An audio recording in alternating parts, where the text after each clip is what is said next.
beaucoup de gens parmi nous, il faut aller dans l'air de travail, vous connaîtrez l'air de vraie couleur. Quand on vient te visiter au travail, on connaîtra ta vraie couleur. Papa. Yes. On connaîtra ta vraie valeur, ta vraie odeur. Il y a des gens qui ont des odeurs très mauvaises. Ça fait honte de dire que c'est mon frère, c'est ma soeur. Ça fait honte. Pourquoi l'église ne veut pas croître? Les gens ont peur de venir parce qu'ils deviendront comme toi. Peut-être ils sont païens, ils sont bien. Quand ils viendront à l'église, ils seront comme toi. Mais est-ce que lui présent? Est-ce que lui prie? Jésus. Mais tu es ici, tu chantes, tu pries, tu pleures, tu parles la langue, tu déclares des choses, tu sautes avec joie. Les frères qui sont des frères hypocrites, les sœurs hypocrites.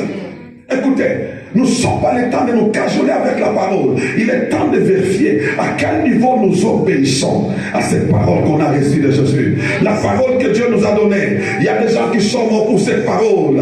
Si nous prêchons cette parole aujourd'hui gratuitement, il y a des gens qui ont sacrifié leur vie pour cette parole.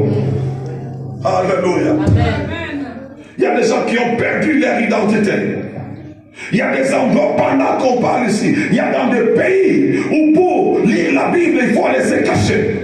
La Bible que tu lis librement et rarement, peut-être après 6 mois pour que tu la touches. Il y a des gens pour lire. Ça prend du temps. Il y a quelqu'un qui a donné un témoignage. C'est-à-dire, ces gens-là, si on te trouve avec la Bible, on va te décapiter. On a pris un groupe de chrétiens, on les a mis au cachot. C'était la punition la plus légère. Et alors, il y avait quelqu'un parmi les soldats qui aimait aussi le Seigneur. Alors, pour les aider, il les amenait une page de la Bible par jour. Et c'était pendant la nuit. Ça, c'est pas une histoire. Ça se passe pendant ces temps-ci. Et qu'est-ce qu'ils font? Ils mémorisent la page. Ils lisent, ils mémorisent et ils mangent la page. Il avale. Ok, à ta pièce, sa Bible était. Parce que si on découvre ça, tu seras décapité. Ça se passe pas dans ce jour. Et ce qui a fait que ces gens, ils ont mémorisé la Bible. Chaque jour, les frères, ces soldats-là, font l'effort pour amener une page. Et les gens vont lire. Ils vont faire l'effort pour mémoriser. Et commencer à répéter chaque fois dans ses prières. Ça se passe pendant ce temps. Mais la Bible que toi tu as laissé tomber, qu'est-ce que tu fais de la parole de Dieu? Nous prêchons les matins et les soirs. Nous exhortons. L'obéissance est devenue une histoire. Chrétien, il y a un jugement qui vient à ton côté. Il y a un jugement qui vient dans ta maison. Tu plais pour l'argent. Tu plais pour le travail. Mais qu'est-ce que tu fais de la parole gratuite que Dieu te donne, pour laquelle il y a des gens qui sont de sacrifier leur vie? Le Seigneur te jugera. Le Seigneur te jugera. Laisse-moi te dire, ne néglige pas la parole, parce que pour cette parole, il y a des gens qui ont payé le prix. Le jour du jugement, tu te tiendras avec les gens qui n'avaient pas d'argent, ils n'avaient pas de l'or, mais ils cherchaient qu'ils puissent méditer pendant quelque temps la parole. Qui va me parler de ce Jésus?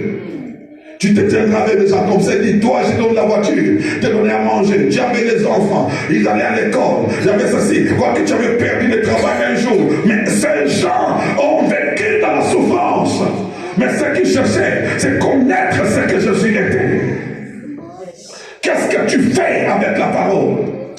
Un disciple, c'est celui qui se donne à connaître notre Dieu. Tu ne peux pas servir le Dieu que tu ne connais pas. Alléluia.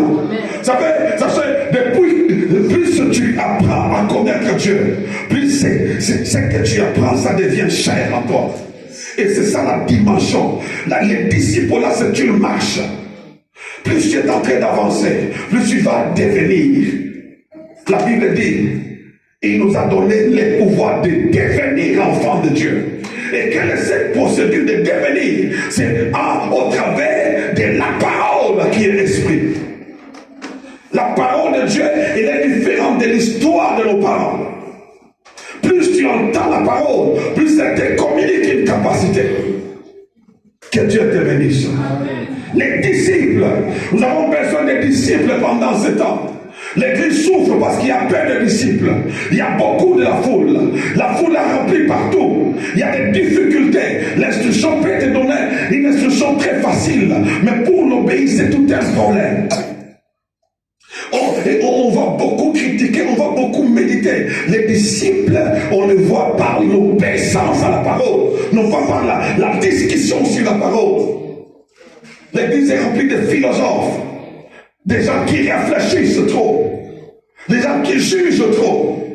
Qu'est-ce que le pasteur a dit? Qu'est-ce qu'il a voulu dire? Non, tu penses qu'il a voulu attaquer cette sœur là-bas? C'est elle qui fait ceci. C'est ce frère-là, il a voulu l'attaquer. Mais quelle est ta part dans ce qu'on a parlé? Tu ne t'occupes pas de ce qu'il a parlé à l'autre. Tu t'occupes de ce qui te concerne. La vie est c'est que tu les connaisses toi, non pas qu'il les connaisse lui. Amen. Gloire au Seigneur. Que Dieu te bénisse. Amen. Que Dieu te bénisse. Amen.